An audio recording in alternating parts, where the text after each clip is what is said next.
예수께서 나와 말씀하여 이르시되 하늘과 땅의 모든 권세를 내게 주셨으니 그러므로 너희는 가서 모든 민족을 제자로 삼아 아버지와 아들과 성령의 이름으로 세례를 베풀고 내가 너희에게 분부한 모든 것을 가르쳐 지키게 하라. 볼지어다 내가 세상 끝날까지 너희와 항상 함께 있으리라 하시니라. 아멘. 아멘. 제가 아까 소개해 주신 것처럼 저는 대전에 있는 마음먼저 교회라는 개척교회 목사입니다. 귀한 이 말씀을 나눌 수 있는 자리로 저를 불러주셔서 목사님께 감사를 드리고 많은 성도님들께 감사를 드립니다. 제가 아마 이 자리에 선 것은 우리 박정민 집사님과 김봉순 집사님이 덕이 큰 것 같습니다. 예. 이 자리가 우리가 헌신을 위한 자리잖아요. 헌신과 섬김을 우리가 다짐하는 그런 자리입니다. 하나님의 나라와 그리고 교회를 위한 헌신과 섬김, 이것보다 더 귀한 것이 어디 있겠습니까? 그래서 우리가 헌신과 섬김을 할 때 우리가 정말 열심을 다해서 다 해야 되는데요.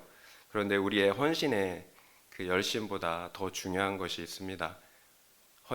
헌신의 방향이에요. 저희가 이 좋은 땅 교회에 오기 위해서 고속도로를 타고 왔는데요. 저희가 그 고속도로 IC에 들어올 때 서울 방향으로 이 화성 방향으로 와야 되는데 저희가 만약 그 광주 방향으로 들어갔다면 속도를 내면 낼수록 열심을 내면 낼수록 목적지와는 더 멀어지게 됐을 것입니다. 우리의 헌신도 우리의 섬김도 동일하다고 생각이 돼요. 방향이 더 중요합니다. 우리가 방향이 잘못됐다면 열심을 내면 낼수록 우리가 속도를 내면 낼수록 하나님의 뜻과는 정반대되는 방향으로 가게 될 것입니다.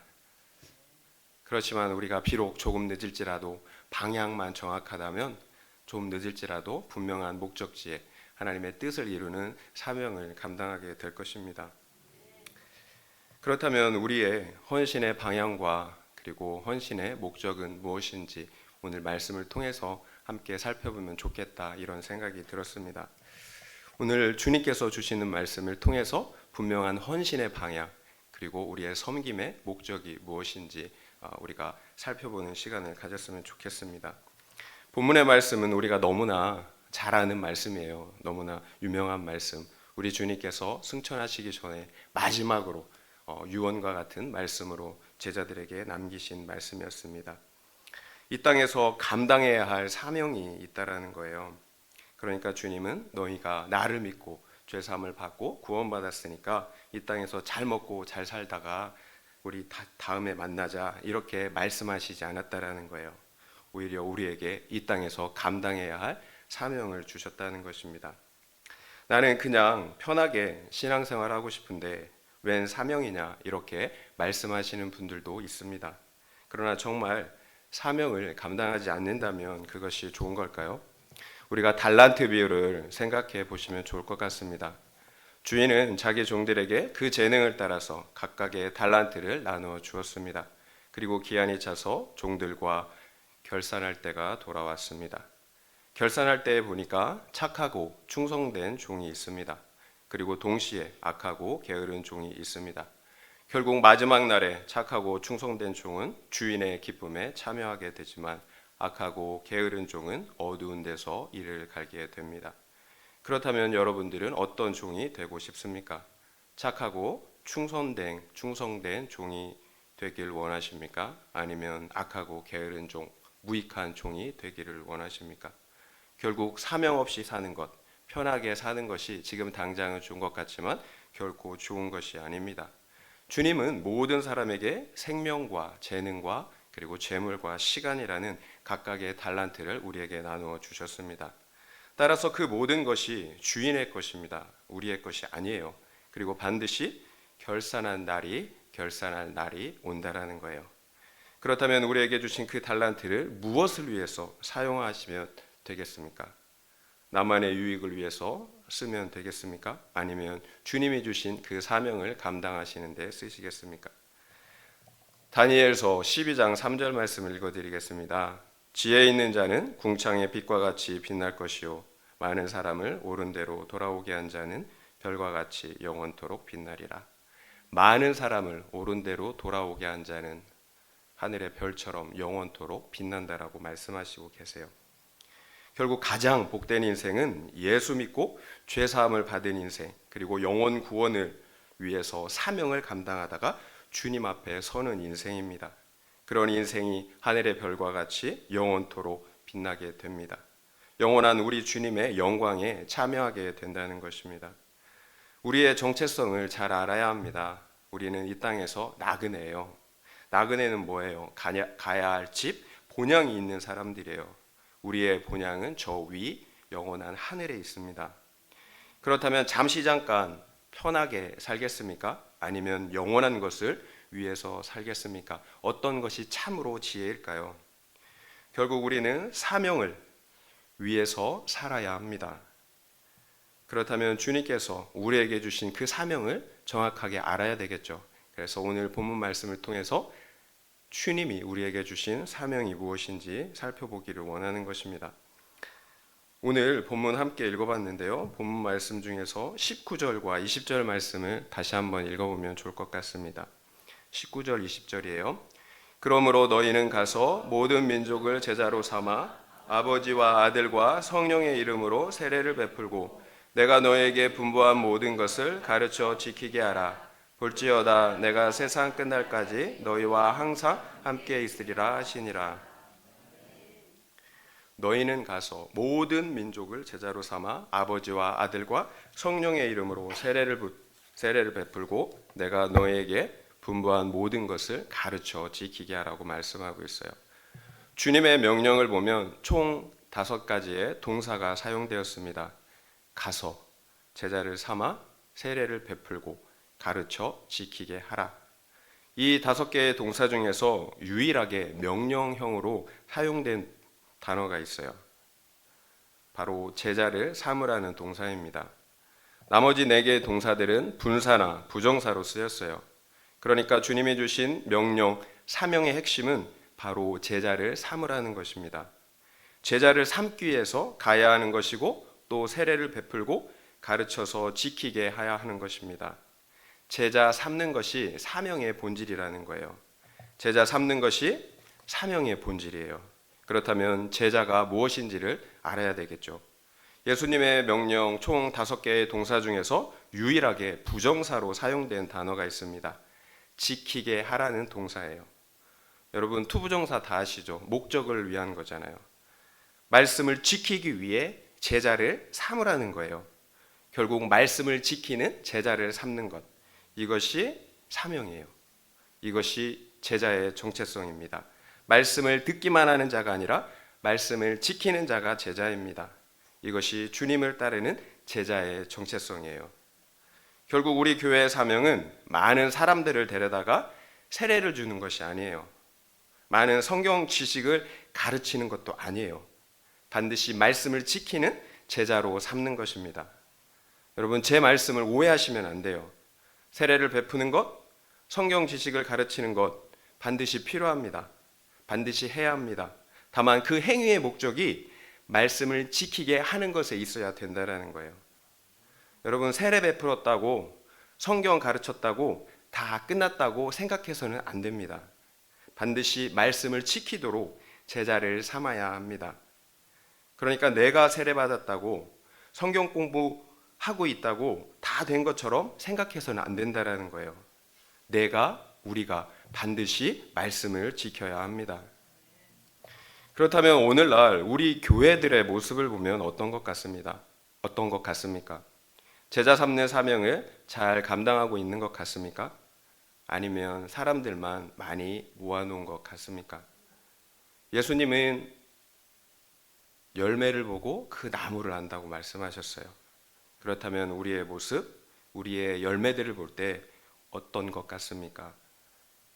복음서를 보면 무리와 제자들의 모습이 확연하게 구분되는 것을 볼 수가 있습니다. 특별히 오병이어의 표적 이후에 무리와 제자들의 모습이 극명하게 나뉘어집니다. 예수님께서 보리떡 5개와 물고기 2마리로 5천 명을 먹이셨어요. 그러자 떡을 먹은 무리들이 난리가 났습니다. 자신들을 로마의 압제로부터 구원할 메시아가 분명하기 때문에 그런 거예요. 결국 무리들은 예수님을 잡아다가 억지로 자신들의 왕으로 삼으려고 하였습니다. 그러나 그 결과는 어떻습니까? 예수님께서 그들이 원하시는 기복의 떡이 아니라 선명한 십자가의 복음을 전하자 그들 모두는 예수님을 떠났어요. 다시는 예수와 함께하지 않았다라는 거예요. 이것이 무리입니다. 자신들이 원하는 세상 기복의 떡을 먹을 때는 열광하지만 그 떡을 얻지 못하면 언제든지 주님을 떠나고 마는 존재들, 이것이 무리예요. 그러나 제자들은 어떻습니까? 예수님께서 제자들에게도 묻습니다. 너희도 가려느냐? 그러자 베드로가 대답합니다. 영생의 말씀이 주께 있사오니 우리가 누구에게로 가오리까? 이것이 제자입니다. 나의 육적인 떡과 소원 때문에 믿는 것이 아니라 말씀 때문에 믿는 것입니다. 피 묻은 복음을 믿기에 순종하는 거예요. 그래서 예수가 가신 그 길을 따라가는 자들이 제자들이에요. 예수님께서 뭐라고 말씀하셨습니까? 누구든지 나를 따라오려거든 자기를 부인하고 날마다 자기 십자가를 져야 한다라고, 그리고 나를 따라야 한다라고 말씀하셨어요. 이것이 제자의 길입니다. 내가 원하는 소원이 성취되는 것이 아니에요. 날마다 자기를 부인하고 십자가를 지고 예수를 따라가는 것입니다. 왜 주님을 따르기 위해서는 자신을 부인해야 합니까? 왜 날마다 자기 십자가를 져야 합니까? 아버지 하나님의 말씀을 순종해야 하기 때문에 그런 거예요. 다른 이유가 없습니다. 맹목적인 자기 부인이 아니에요. 맹목적인 헌신도 아닙니다. 하나님의 말씀을 순종해야 하기 때문에 자기 부인을 하고 또 십자가를 지는 것입니다. 여러분, 예수를 믿기만 하면 구원을 받습니다. 맞아요. 믿음이면 충분합니다. 구원을 받습니다. 그러나 그 믿음의 진실성은 또 다른 문제예요. 반드시 점검이 돼야 합니다. 우리 주님은 분명하게 마태복음 7장에서 주여 주여 하는 자마다 다 천국에 들어갈 것이 아니라 오직 하늘에 계신 내 아버지의 뜻대로 행하는 자만 천국에 들어갈 수 있다라고 말씀하셨습니다. 믿음이면 충분합니다. 그러나 그 믿음은 말씀을 행하는 믿음이어야 합니다. 야고보서의 말씀처럼 영혼이 없는 몸이 죽은 것처럼 행함이 없는 믿음은 죽은 믿음입니다. 그렇다면 말씀을 지킨다라는 것은 무슨 의미일까요? 하나님을 나의 왕, 나의 주인으로 인정한다라는 거예요. 그 나라의 백성이 왕의 말씀을 순종하지 않는다면 문제가 있는 거죠. 첫사람 아담이 왜 이 세상에 대한 모든 통치권을 잃어버렸습니까? 왜 죽어야만 했습니까? 선악과를 먹었기 때문이에요. 그러나 단순히 선악과를 먹은 것이 문제가 아니에요. 선악과의 핵심은 말씀에 대한 불순종입니다. 내가 하나님의 자리에 앉은 거예요. 그렇다면 예수가 가져온 그 복음이 단지 믿기만 하면 구원을 받는다라는 값싼 복음일 수가 없다라는 거예요. 여러분, 하나님의 나라의 관점에서 한번 생각해 보세요. 하나님께서 우리를 죄에서 구원하신 이유는 최종적으로 하나님의 나라를 회복하시려는 것입니다. 그런데 그 나라의 백성들이 하나님의 말씀에 순종하지 못해요. 그 나라의 백성들이 하나님을 반역한 이 세상 사람들과 별반 다르지 않다라는 거예요. 뭐가 잘못된 거죠? 복음이 그렇게 능력이 없을까요? 복음은 죽었던 죄인을 살리는 능력입니다. 그래서 하나님의 말씀에 순종할 수 없었던 죄인들을 그 말씀에 순종할 수 있는 하나님의 백성으로 새롭게 창조하는 능력이에요. 이것이 하나님의 능력, 복음의 능력입니다. 결코 믿기만 하면 구원을 받는다고 하는 값싼 복음일 수가 없다라는 거예요. 만약 내가 말씀에 대한 순종 없이 구원을 받았다고 생각한다면 선악과를 먹으면서도 죄가 아니라고 말하는 것과 같은 거예요. 아담과 하와로부터 지금까지 사탄의 일관된 전략은 말씀과 복음을 변질시키는 것입니다. 말씀을 완전히 부정하면 누구도 속지 않아요. 그러나 말씀을 살짝 변질시키면 쉽게 속는다라는 거예요. 한 사람이 타락하면 그 사람만 죽지만 말씀이 변질되고 왜곡되면 교회 안에 있는 모든 사람이 죽습니다. 그래서 사탄은 계속해서 말씀을 변질시키려고 하는 거예요. 결국 사탄과의 영적인 싸움은 말씀을 지키느냐 지키지 못하느냐의 싸움이에요. 누가 왕이냐의 문제인 거예요. 하나님이 왕이냐 아니면 내가 왕이냐. 여러분, 내가 왕으로 살면, 내 마음대로 살면 좋은 것 같죠? 실상은 죄에게 팔린 거예요. 사탄의 종이 되는 것입니다. 그리고 그 마지막은 우리가 너무나 다 잘 알잖아요. 사망이에요. 결국 말씀을 순종해야 하는 이유는 나를 위한 것입니다. 결국 하나님의 백성과 제자들의 정체성은 동일합니다. 하나님의 말씀을 순종하는 사람들이에요. 저희 교회에 출석한 지 약 1년 9개월 정도 되는 여자 성도님이 있습니다. 이분은 비록 믿는 집안에서 태어났지만 본격적으로 신앙생활을 시작한 것은 저희 교회에 출석하면서부터예요. 이분의 남편이 있는데요. 처음 교회를 출석할 당시에는 이혼을 생각할 정도로 관계가 너무 좋지 않았습니다. 아내의 돈으로 주식을 하다가 다 날려먹었는데요. 그럼에도 미안함이 없습니다. 혹시 여기에 그런 분들 계신가요? 오히려 아내에 대한 혈기와 분노가 장난이 아니에요. 그런데 제가 설교에서 용서와 사랑에 대한 말씀을 전한 적이 있었습니다. 그러자 그 여자 성도님의 얼굴 표정이 일그러지는 거예요. 제 말씀이 소화가 안 되는 거예요. 남편을 왜 용서해야 하는지, 왜 사랑해야 하는지 소화가 안 되는 그런 분위기인 거예요. 그 전까지는 항상 설교 때마다 밝은 표정으로 은혜를 받았는데 그런 표정을 보니까 걱정이 되더라고요. 아니나 다를까 그날 저녁에 그 여자 성도님으로부터 연락을 받았습니다. 너무 괴로워서 혼자 술을 먹고 있다고 하는 거예요. 사모와 함께 그분이 운영하는 가게에 갔습니다. 이분이 얼마나 괴로웠는지 혼자 소주 3병을 먹고서 인사불성이 된 거예요. 막 괴로워 이제 엎어져 있는 거예요. 그리고 왜 이렇게 울부짖으면서 막 탁자를 막 탁탁 주먹으로 내리치는 거예요. 그러면서 울고 있더라고요. 저희 부부가 위로해 주자 죄송해요 이래요. 자기 마음대로 안 되는 거죠. 남편을 용서하라는 그 말씀이 여전히 소화가 되지 않았기 때문이에요. 그래서 술을 먹고 괴로워하는 거예요. 말씀대로 순종해야 하는데 내 안에 나는 그러고 싶지 않은 거예요. 여러분, 말씀을 순종해야 하는데 너무 걸림이 돼서 이렇게 힘들어 괴로워한 적이 있습니까? 여러분, 말씀을 순종하는 게 쉽습니까? 쉽지 않아요. 하지만 이게 진짜 믿는 거예요. 이게 진짜 제자의 모습입니다. 죄인인 우리가 어떻게 갈등 없이 하나님의 말씀에 순종할 수가 있겠습니까? 여러분, 말씀 때문에 고민해야 합니다. 여러분은 어떻습니까? 걸림이 되는 말씀이 있나요? 없나요? 그 말씀을 살아내려고 기도하며 씨름하고 계신가요? 아니면 그 말씀은 너무 어렵다고, 나랑은 상관없는 말씀이라고 이렇게 습관처럼 무시하고 있지는 않습니까? 너무 쉽게 세상과 타협하고 있지는 않느냐는 거예요. 세상 사람들이 그렇게 한다고 나 역시도 타협한다면 제자의 모습은 아닌 거예요. 무리인 거예요, 무리. 쉬우면 순종하고, 할 수 있으면 순종하고, 어려우면 회피하고, 무리잖아요. 주님과 관계가 없다는 거예요. 제자는 갈등해요. 하지만 말씀을 선택합니다. 저희 교회에서는 제가 설교를 하다가 중간에 적용 질문을 드려요. 한번 생각해 보라는 거예요. 제가 생각해 볼 수 있는 적용 질문을 드려볼게요.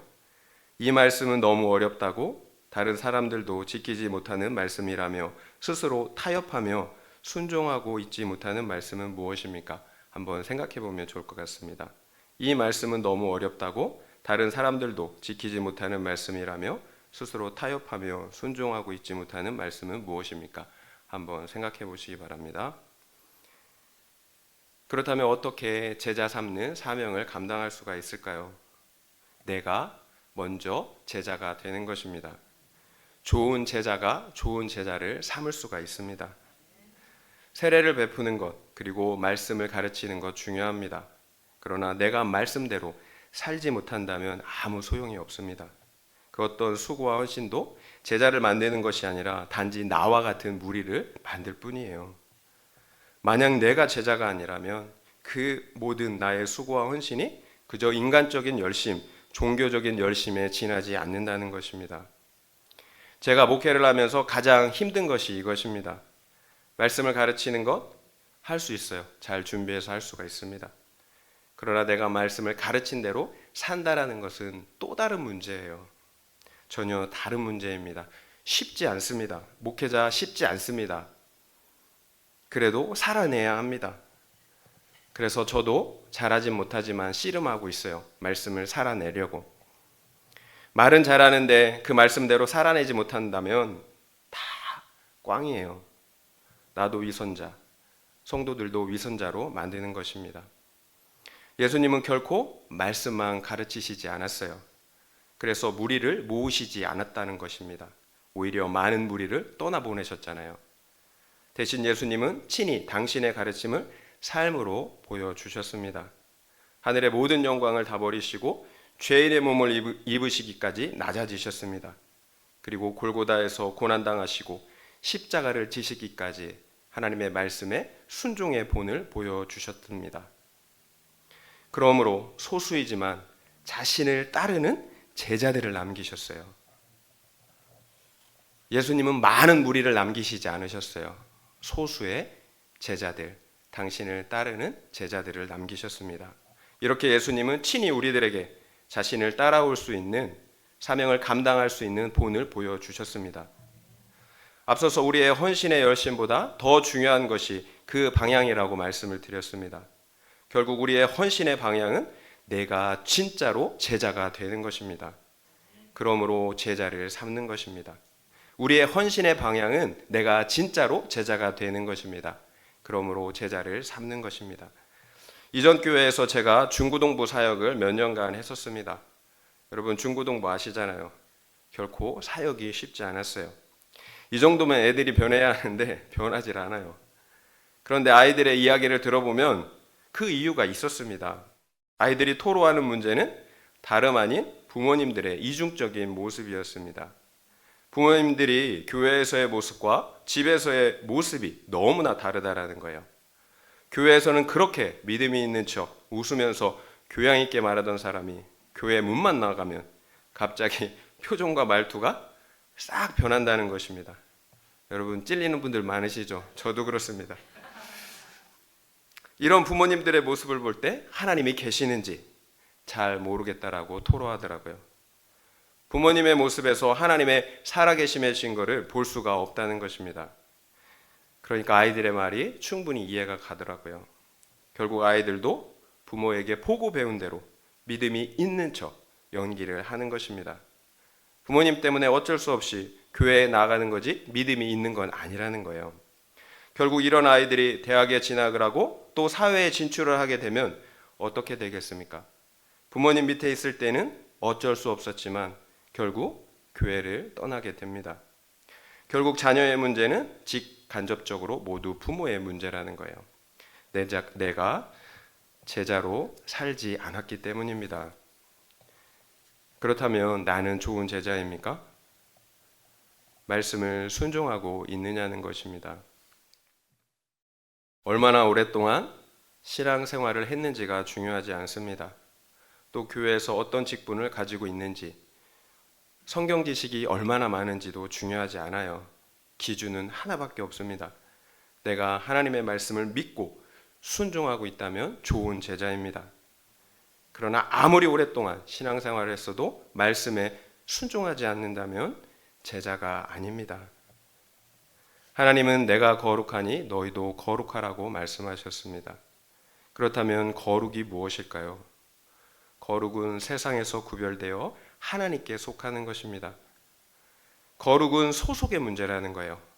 세상에 속해 있다면 속된 것이고 하나님께 속해 있다면 거룩한 것입니다. 그렇다면 우리가 어떻게 세상 사람들과 구별되어 하나님께 속할 수가 있겠습니까? 그래서 거룩할 수가 있겠습니까?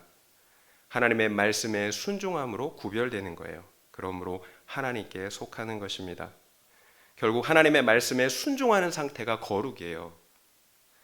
말씀을 지키는 제자가 거룩하다는 것입니다. 그래서 우리의 헌신과 섬김의 열심보다 중요한 것이 말씀에 대한 순종이고 거룩이라고 말씀을 드리는 거예요. 여러분, 신내나는 더러운 걸레로 온 집안을 구석구석 걸레질하고 다닌다면 어떻게 되겠습니까? 열심을 내면 낼수록 온 집안이 더러워집니다. 온통 세균 범벅이 되는 거예요. 차라리 안 하는 게 나아요. 그래서 열심보다 거룩이 먼저예요. 제가 한 열심 있는 장로님에 대한 이야기를 들은 적이 있었습니다. 그분은 돈이 많은 재력가였어요. 그래서 자신의 자비로 교회 건축을 했다고 합니다. 그리고 심지어는 교회의 어려운 재정의 대부분을 감당하셨습니다. 누가 이처럼 교회를 위해서 헌신하고 희생할 수가 있겠습니까? 너무나 본받고 싶은 신앙의 모습이에요. 그런데 충격적인 사실은 이분이 두 집 살림을 했다라는 거예요. 여러분, 이럴 수 있어요. 여러분, 이럴 수 있습니다. 여러분, 그러면 그 교회가 온전하겠습니까? 분열되는 거죠. 우리의 죄를 우리의 열심이나 우리의 사역으로 덮으려고 하면 안 된다라는 거예요. 결코 덮을 수가 없습니다. 회개해야 되는 문제라는 거예요. 회개. 죄의 문제는 회개의 문제예요. 그래서 거룩이 먼저입니다. 거룩하고 말씀을 믿고 살아내는 것이 먼저입니다. 나도 살지 못했는데 누굴 살리겠어요? 내가 먼저 살아야 합니다. 결단코 죄 가운데서는 헌신할 수 없어요. 사명을 감당할 수가 없습니다. 내가 열심을 내면 낼수록 공동체는 죽게 되는 거예요. 거룩이 먼저입니다. 말씀을 믿고 살아내는 것이 먼저입니다. 그렇다면 내가 제자가 되기 위해서 해야 할 일은 무엇입니까? 당연히 주님의 말씀을 읽고 묵상해야 합니다. 주님의 말씀을 듣지 않는데 어떻게 그 말씀에 순종할 수가 있겠습니까? 결국 말씀을 읽고 묵상하지 않는다면 나는 주님의 제자가 되지 않겠다라는 다짐과 같은 거예요. 주님께 순종하지 않겠다라는 거예요. 제자가 되기 위해서는 반드시 매일 주님의 말씀을 들어야 합니다.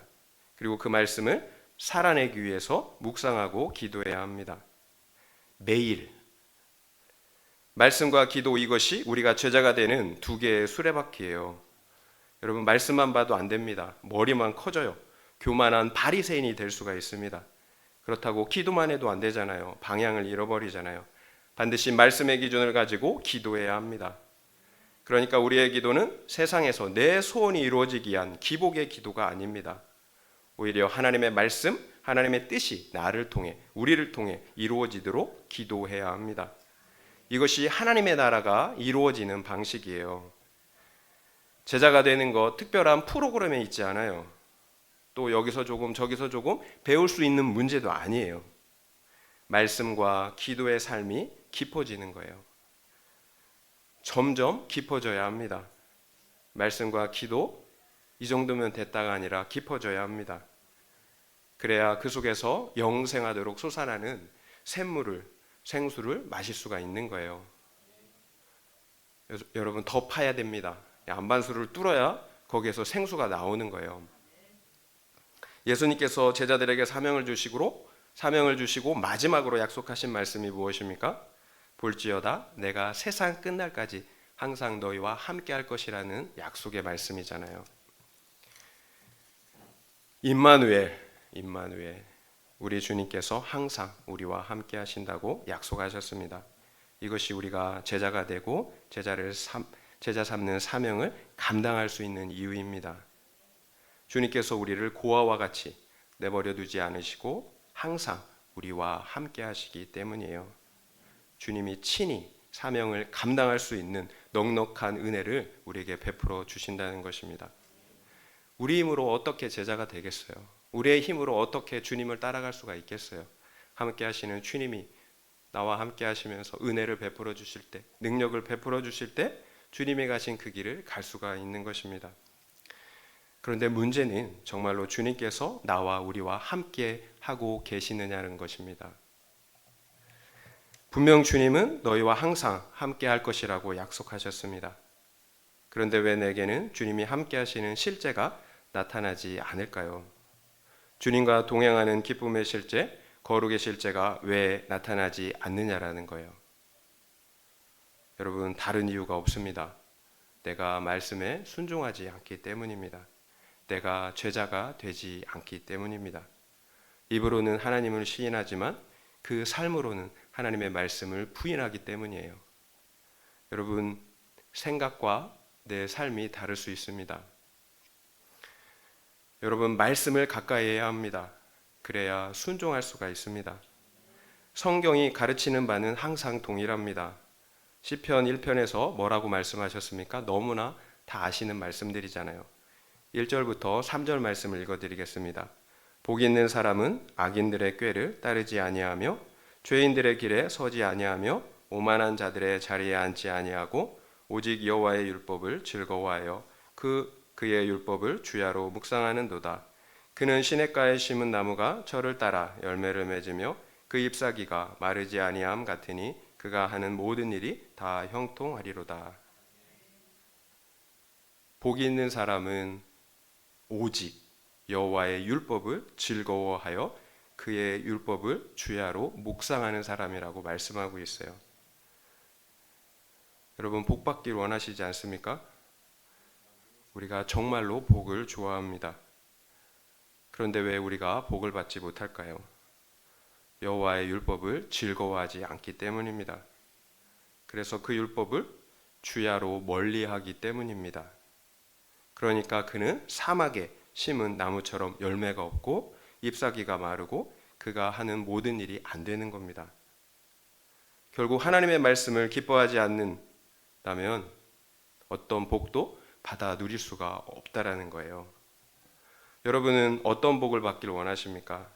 이 땅의 복, 성공의 복, 기복입니까? 곧 있다 사라질 안개 같은 이 세상의 복이 그렇게 좋습니까? 여러분, 영원의 복이 필요합니다. 우리에게 진실로 필요한 건 영원의 복이에요. 죄사함의 복. 하나님이 우리에게 주시길 원하시는 복은 바로 이 영원한 복이에요. 영생의 복입니다. 생명 되시는 하나님께서 우리와 친히 함께 하시는 복, 하나님이 우리에게 원하시고 우리에게 주시길 원하시는 복이 바로 하나님께서 우리와 함께 하시길 원하신다라는 거예요. 임마누엘의 복. 임마누엘 하면 모든 게 끝난 거 아닙니까? 죄사함 받았고 하나님의 백성이고 천국이 확정된 거잖아요. 여러분, 임마누엘이 없다면 아무것도 이루어진 게 아니에요. 그러나 여러분이 왜 이 세상의 복, 기복의 복을 매는 줄 아십니까? 그 안에 말씀이 없기 때문이에요. 말씀이 없으니 임마누엘 하시는 예수님, 하나님도 없는 것입니다. 그러니 이 땅의 복만을 구하는 거예요. 목마르니까, 뭔가라도 찾아야 되니까. 그런데 계속 목마르지 않습니까? 채워지지 않아요. 그 안에 생명이 없는데 어떻게 채워지겠어요? 여러분, 사명을 감당하기 전에 내가 먼저 살아야 합니다. 살지 못했는데 무슨 사명을 감당하겠어요? 여러분, 말씀을 보셔야 합니다. 말씀. 묵상하고 살아내야 합니다. 그래야 생명이 있습니다. 그래야 주님이 함께 하십니다. 또 그래야 사명을 감당할 수가 있습니다. 시편 119편 71절 말씀을 읽어드리겠습니다. 고난당한 것이 내게 유익이라 이로 말미암아 내가 주의 율례들을 배우게 되었나이다. 왜 고난당한 것이 유익입니까? 고난당한 건 나쁜 거잖아요. 다른 이유가 없어요. 고난을 통해 회개하고 돌이켜 하나님의 율례들, 곧 말씀을 배우게 되었기 때문입니다. 말씀을 믿고 살지 않으면 아무리 세상에서 잘 돼도 생명이 없습니다. 그래서 고난이 유익하다라고 이렇게 시편 기자는 고백하는 것입니다. 비록 건강을 잃고 관계가 깨지고 재물을 잃고 또 육적인 행복이 사라질지라도 돌이켜 말씀을 기뻐하게 되었다면, 또 그래서 그 말씀을 믿고 살아내게 되었다면 유익하다라는 거예요. 어찌 유한한 행복과 영생을 비교할 수가 있겠습니까? 여러분, 현재의 고난은 장차 우리에게 나타날 영광과 좋게 비교할 수 없다라고 말씀하고 계시잖아요. 여러분, 이 말씀 믿으십니까? 현재의 고난은 장차 우리에게 나타날 영광과 좋게 비교할 수가 없습니다. 적용 질문 드리겠습니다. 말씀을 믿고 순종하는 나 때문에 자녀와 가족과 공동체가 주님을 따르고 있습니까? 아니면 말씀 없는 나 때문에 주님과 멀어지고 있습니까? 한번 생각해 보시기 바랍니다. 말씀을 믿고 순종하는 나 때문에 자녀와 가족과 공동체가 주님을 따르고 있습니까? 아니면 말씀 없는 나 때문에 주님과 멀어지고 있습니까? 한번 생각해 보면 좋을 것 같습니다. 네, 말씀을 마무리하겠습니다. 예수님께서 제자들에게 마지막으로 주신 명령, 곧 우리의 사명은 제자를 삼는 것입니다. 어떤 제자입니까? 말씀에 순종하는 제자입니다. 세례받은 것 아닙니다. 말씀을 많이 하는 것도 아닙니다. 반드시 말씀에 순종하는 제자를 삼아야 합니다. 이것이 우리 주님께서 우리에게 주신 사명의 내용입니다. 그렇다면 어떻게 제자를 삼을 수가 있었습니까? 내가 먼저 제자가 되는 것입니다. 다른 방법이 없어요. 내가 좋은 제자가 되면 좋은 제자를 삼을 수가 있습니다. 결국 우리의 헌신과 우리의 섬김의 방향은 거룩입니다. 말씀을 믿고 살아내는 것입니다. 그러므로 제자가 되는 것입니다. 그러면 임마누엘 하시는 주님께서 나를 통해 또한 사명을 넉넉하게 감당하게 하십니다. 제자가 되어 내가 먼저 살고 또 다른 제자를 삼는 사명을 감당하게 하신다는 것입니다. 이런 은혜가 우리 모두에게 있기를 예수님의 이름으로 축원드립니다. 아멘.